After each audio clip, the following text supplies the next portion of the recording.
Infamous Second Son was one of those games that left a lasting impression, whether it was the power, the style, or just the raw fun of causing chaos in the streets of Seattle. It's a game that stuck with people long after they finished it. But here's the thing, no one really talked about it anymore. It didn't get a sequel, it didn't get any major updates. It kind of just vanished from the gaming conversation. Which begs the question, how did such a fun, action-packed, and genuinely exciting game end up being forgotten? So let's talk about it. What made Second Son special, why it stood out at the time, and how it ended up becoming one of PlayStation's most underrated exclusive. In 2014, the PS4 was still brand new. Gamers were hungry for something next gen, a game that showed what the console could really do. And Second Son was that game. It wasn't just good looking, it was fluid. Every time you used the power, it felt impactful and flashy in a way that was fresh and next level for the time. Sucker Punch already had a track record with the Infamous series, but Second Son was different.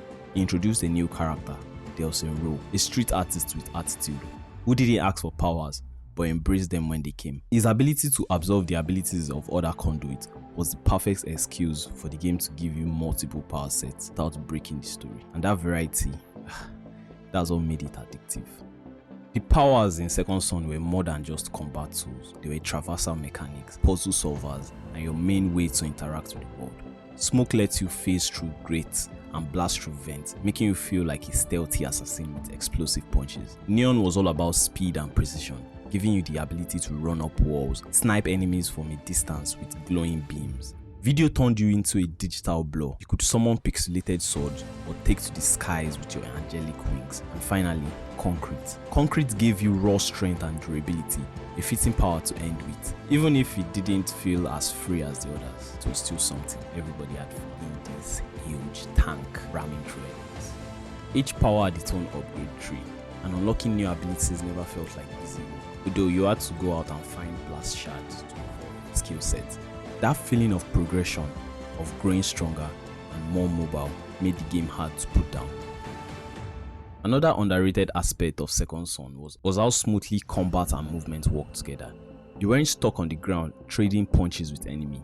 You could dash, fly, phase, climb, all while launching attacks from above, zipping behind covers, or even diving in for brutal finishers. The freedom of movement gave the game its soul, and because the powers were tied to different styles, like Neon for fast sniping, Smoke for close range mayhem, you could play in a way that matches your mood or strategy. No two encounters felt exactly the same, especially as you experimented with different powers and their upgraded version. Then there's the karma system. Sure, it wasn't the most complex morality mechanic in gaming, but it worked. Whether you played as a hero or leaned into chaos, the game responded. People in the city treated you differently. News broadcasts changed, Delsin dialogue shifted, and your power evolved along decisions. Sure, it added replay value, but more importantly, it gave you a sense of consequence. You weren't just blowing things up for fun. You were deciding what kind of person Delsin was becoming, and that hit differently, especially for players who like to roleplay or immerse themselves with the character. So with all that going for it, why did Second Son fade away? Well, part of it was its timing.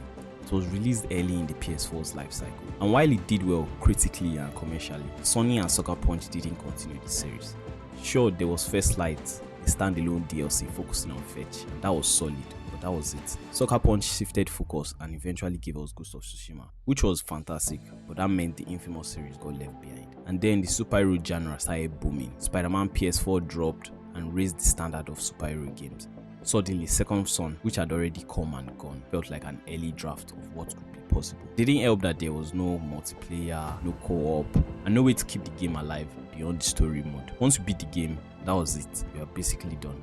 It's a shame really, because there was so much potential. Delsin was a cool protagonist, and the idea of a conduit who could absorb powers was practically built for an evolving, ongoing series. Imagine what the game could have looked like on the PS5.